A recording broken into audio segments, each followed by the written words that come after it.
अस्सलाम वालेकुम एस्पिरेंट्स, मेरा नाम नयार रुमजान है and I am from police service of Pakistan. मेरी आज की वीडियो बनाने का पर्पस उन लोगों के क्वेश्चन का आंसर देना है जिन्हें ये प्रॉब्लम है कि हम सीएसएस के प्रिपरेशन के दौरान क्या चीज़ें पढ़ते हैं और क्या चीज़ें नहीं पढ़ते।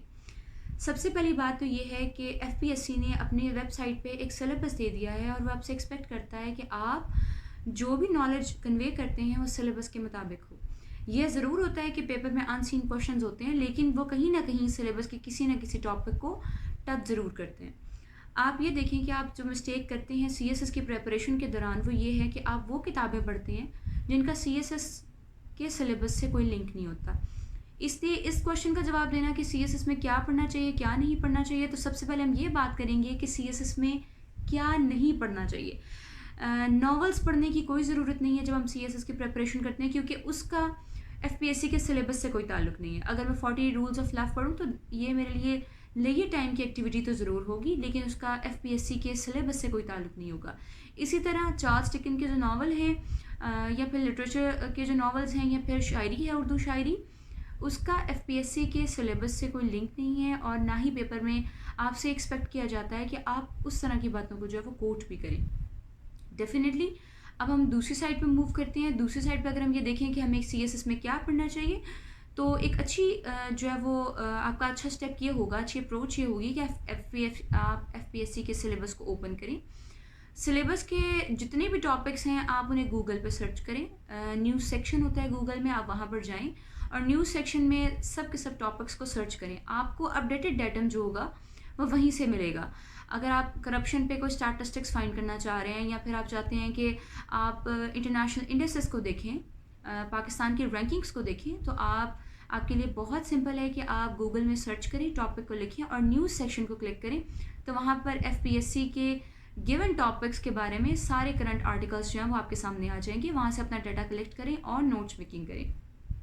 फिर ये कहना कि अगर मैं ये किताब पढ़ूँगा या फिर दूसरी किताब पढ़ूँगा, जैसे कि पाकिस्तान अ हार्ड कंट्री, तो ये किताबें आपको हेल्प तो कर सकती हैं सीएसएस में, लेकिन अगर पर्टिकुलरली आप एक टॉपिक को पहले तैयार कर लें, जैसे कि इंटरनेशनल रिलेशंस के टॉपिक हैं, पाकिस्तान अफेयर्स के टॉपिक हैं, अफ़गानिस्तान है, पाक रशिया रिलेशंस है, पाक इंडिया रिलेशंस है, इन रिलेशंस को अगर आप पहले तैयार कर लें, इसके बाद अपनी नॉलेज को इन्हांस करने के लिए उसे किताबों से वेरीफाई करें या किताबों के रेफरेंसेस ऐड करें, तो that would be a very good step.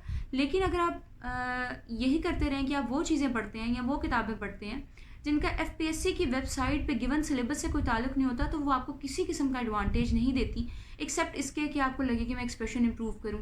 Expression improve करने के लिए आपको चाहिए कि आप लिखें, अच्छे टीचर से एवेल्यूएट करवाएं। लिखना बहुत ज़रूरी है, लिखने से ही सीएसएस होता है। मैं अगर अपनी एग्जांपल दूं तो I used to write many papers. मैं बहुत ज़्यादा लिखा करती थी।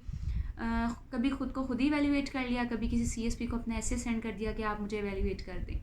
तो ये ज़रूर होता है कि आप एवेल्यूएशन करवाएं। अगर आपको लगता है कि आपको खुद पता है कि क्या पढ़ना है क्या नहीं पढ़ना, वेल एंड गुड। अगर आपको नहीं पता कि क्या पढ़ते हैं क्या नहीं पढ़ते, तो जो मेरा अपकमिंग सेमिनार होगा मैं उसमें भी डिटेल से एक्सप्लेन करूँगी कि हमें कौन कौन सी बुक्स पढ़नी चाहिए और कौन सी बुक्स नहीं पढ़नी चाहिए। पर as this video is concern, इसमें मैं आपको यही एक्सप्लेन करूँगी कि लास्ट डेज में एस्पिरेंट्स ने जो ये मुझसे क्वेश्चन किया है कि हमें ये बुक पढ़नी चाहिए या नहीं पढ़नी चाहिए, तो मुझे अंदाज़ा हुआ कि उन्हें इस बात का आइडिया नहीं है कि एफपीएससी के सिलेबस को ही फॉलो करना होता है, ना कि हमने एक्स्ट्रा बुक्स पढ़नी होती हैं।